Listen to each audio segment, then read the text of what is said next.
मुझसे प्यार करती है या नहीं करती है? नहीं, तेरा मुझसे प्यार है या नहीं है? देख, अगर तू ऐसे करेगी ना तो मैं what's up Madhav army, welcome back to your own channel Madhav की पाठशाला 9th एंड 10th। तो गाइस, आज हम लोग बात करेंगे control and coordination in animals की। तो बिल्कुल इजीली इस टॉपिक को समझेंगे। Let's get started.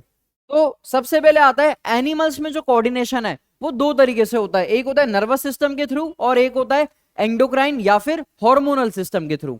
अब नर्वस सिस्टम क्या होता है? It consist of nerve tissues and muscular tissue.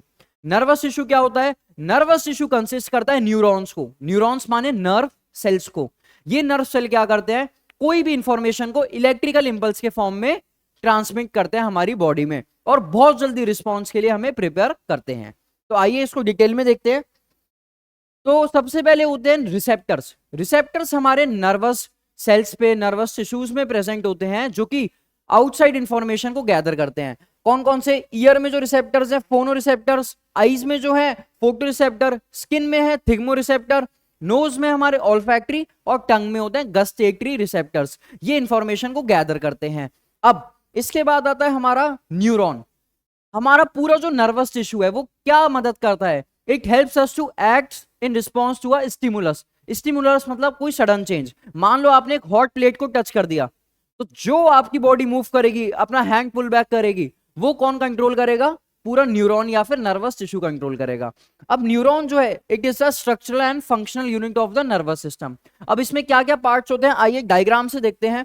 तो सबसे पहले ये आपको दिख रहा है, ये होता है डेंड्राइट टिप्स जो कि इंफॉर्मेशन कलेक्ट करेगा। ये होती है सेल बॉडी। ये है एक्सॉन। एक्सॉन के थ्रू हमारी इंफॉर्मेशन ट्रेवल करेगी। इस पे ये माइलिन शीथ है। माइलिन शीथ इसको प्रोटेक्ट करता है।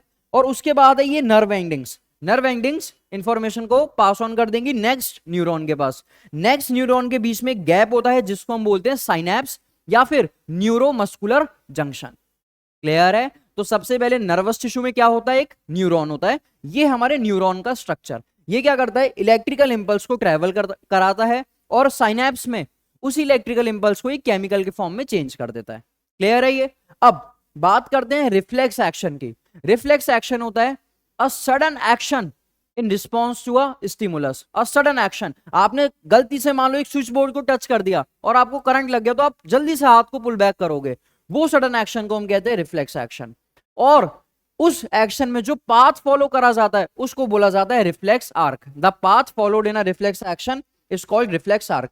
तो सबसे पहले हमारा क्या होगा? सबसे पहले आता है रिसेप्टर। रिसेप्टर क्या करेगा? जो भी हमारा चेंज है उसको रिसेप्ट करेगा। देन आते हैं हमारे सेंसरी न्यूरॉन। सेंसरी न्यूरॉन क्या करेंगे? इंफॉर्मेशन को लेके जाएंगे। किसके पास लेके जाएंगे? सेंट्रल नर्वस सिस्टम, ब्रेन या फिर स्पाइनल कॉर्ड के पास। यहां पे आते हैं हमारे रिले न्यूरॉन। रिले न्यूरॉन क्या करेंगे? इसको रिस्पॉन्स, जो भी सीएनएस ने रिस्पॉन्स जनरेट करा है उसको क्या कराएंगे? उसको देंगे मोटर न्यूरॉन को। मोटर न्यूरॉन क्या करते हैं? जो भी रिस्पॉन्स है वो देंगे किसी भी हमारे इफेक्टर या फिर जो भी मसल है उसको। तो ये होता है हमारा एक रिफ्लेक्स आर्क। सबसे पहले रिसेप्टर, फिर सेंसरी न्यूरॉन जो इंफॉर्मेशन गैदर करके किसको देंगे? सेंट्रल नर्वस सिस्टम को, स्पाइनल कॉर्ड को, जो कि बताएगा कि भाई जल्दी से ये एक्शन लेना है। रिले न्यूरॉन उसको ट्रांसफर करेंगे मोटर न्यूरॉन के पास, जो कि इसको लेके जाएंगे रिस्पॉन्स को अफेक्टर के पास और हम अपना हैंड पुल बैक कर लेंगे। तो this was a reflex arc. ये आपको डेफिनेशन भी गिवन है, you can just read it. उसके बाद आता है हमारा ह्यूमन नर्वस सिस्टम। अब दो टाइप्स के होते हैं। कौन कौन सा? Central nervous system and peripheral nervous system. Central nervous system में आता है हमारा ब्रेन और हमारी spinal cord. Peripheral nervous system में क्या आता है? हमारा क्रैनियल नर्व्स, वेसिरल नर्व्स और spinal nerves. Cranial nerves, spinal nerves और वेसिरल नर्व्स भी इसमें आती हैं। क्लियर है? तो हमारा ज्यादा फोकस है सेंट्रल नर्वस सिस्टम में क्लास 10th में। अब सेंट्रल नर्वस सिस्टम की बात करें तो आता है हमारा ब्रेन। ब्रेन जो है वो 3 पार्ट्स में डिवाइडेड है, fore brain, mid brain and hind brain. Fore brain, fore brain में इसको हम सेरिब्रम भी बोलते हैं, जिसमें मेन थिंकिंग, जो भी वॉलंटरी एक्शन है, आपकी इंटेलिजेंस है, मेमोरी है, एक्सपीरियंस है, ये सारी चीजें हमारी फोर ब्रेन में, सेरिब्रम में स्टोर होती है। यहाँ पे मोटर एरियाज और सेंसरी एरियाज भी होते हैं जो कि सिग्नल को रिसीव और ट्रांसमिट करवाते हैं। क्लियर है? तो फोर ब्रेन आपके सारे वॉलंटरी एक्शन, वो एक्शन जो आप अपनी मर्जी से करते हो, क्लियर है, उसको कंट्रोल करता है। फिर आता है हमारा hind brain, mid brain. Mid brain control करता है reflex action of head, neck and trunk. अगर किसी ने आप पर सडनली एक पत्थर फेंका सिर पे, तो आप क्या करोगे, सडनली आप एक रिफ्लेक्स एक्शन शो करोगे। उसको कौन कंट्रोल करता है, मिड ब्रेन। एंड लास्ट में आता है हिंड ब्रेन, जिसमें 3 पार्ट्स हैं। सेरिबेलम जो कि बॉडी का पोस्चर और बैलेंस मेंटेन करेगा। मेड्यूला ये involuntary actions like blood pressure, salivation, vomiting, इसको कंट्रोल करता है। और पॉन्स ये इनवॉलंटरी एक्शन को कंट्रोल करेगा, इन साथ में रेगुलेशन ऑफ रेस्पिरेशन, रेस्पिरेशन को रेगुलेट करता है। ब्रेन को कौन प्रोटेक्ट करता है, ब्रेन को एक बोनी बॉक्स जिसको हम क्रैनियम कहते हैं वो कंट्रोल प्रोटेक्ट करता है। एंड स्पाइनल कॉर्ड को कौन प्रोटेक्ट करता है, वर्टिब्रल कॉलम। क्लियर है यहां तक? तो हमारा आज का डिस्कशन ह्यूमन नर्वस सिस्टम का।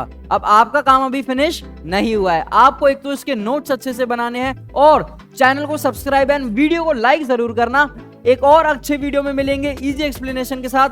अंटिल देन माधव आर्मी जिंदाबाद के साथ इस वीडियो को एंड करते हैं। Good bye.